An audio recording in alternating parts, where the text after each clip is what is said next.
নমস্কাৰ বন্ধু বান্ধৱীসকল, পুনৰ স্বাগতম তাবু সমিৰ ৰেচিপি চেনেলটিলে। আশা কৰোঁ আপোনালোক সকলো ভালে আছে। আজি মই আপোনালোকৰ ওচৰত পনীৰৰ এটা টেষ্টি ৰেচিপি লৈ আনিছোঁ। আপোনালোকে মোৰ ভিডিঅ'জ দুটা এতিয়ালৈকে দেখিছে পনীৰৰ, কিন্তু আজি মই যোনটো বনাম অলপ সেইটো বেলেগ ধৰণৰ পনীৰৰ ৰেচিপি, যাৰ নাম হৈছে নবাবী পনীৰ। তেন্তে বেছি পলম নকৰি বলক আৰম্ভ কৰোঁ আজি ভিডিঅ'টো।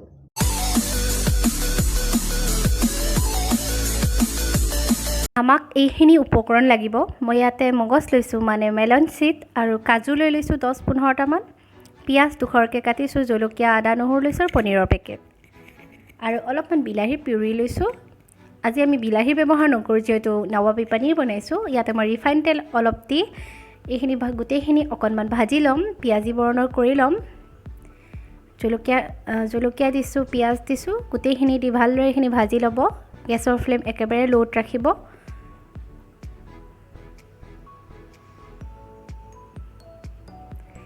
যিহেতু মই আজি ইয়াতে বিলাহী ব্যৱহাৰ নকৰোঁ, সেইকাৰণে বিলাহী নিদিওঁ। এতিয়া আমি ইয়াত মেলন চিডখিনি দি দিম, মানে মগজ মই 2 টেবুল চামুচৰ জোখত লৈছিলোঁ আৰু কাজু 10-15টা ল'লে হ'ল। এয়া চাওক, এনেধৰণৰ হ'ব লাগিব। অলপমান যেতিয়া পিঁয়াজী ৰঙৰ হ'ব, গুলপীয়া ৰঙৰ হ'ব, তেতিয়া আমি এইখিনি উলিয়াই ল'ম বাতি এটাত।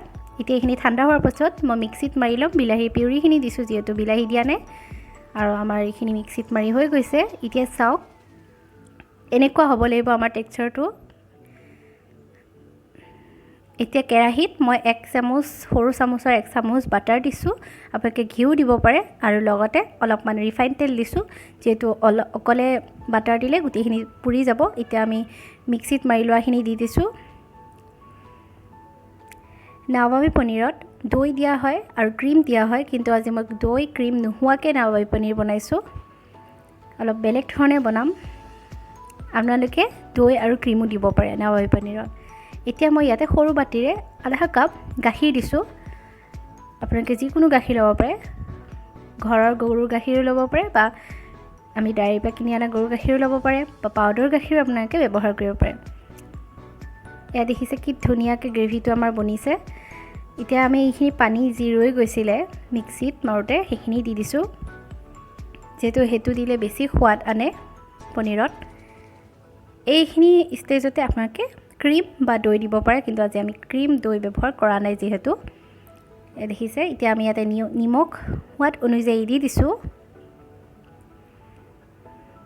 আৰু অকণমান গৰম মছলা দিছোঁ। এইটো নিদিলেও কোনো কথা নাই বাৰু, কিন্তু মই মছলা চবতেই দিওঁ, আপোনালোকে নিদিলেও কোনো কথা নাই। এতিয়া ভালদৰে গোটেইখিনি লৰাই মেলি ল'ব।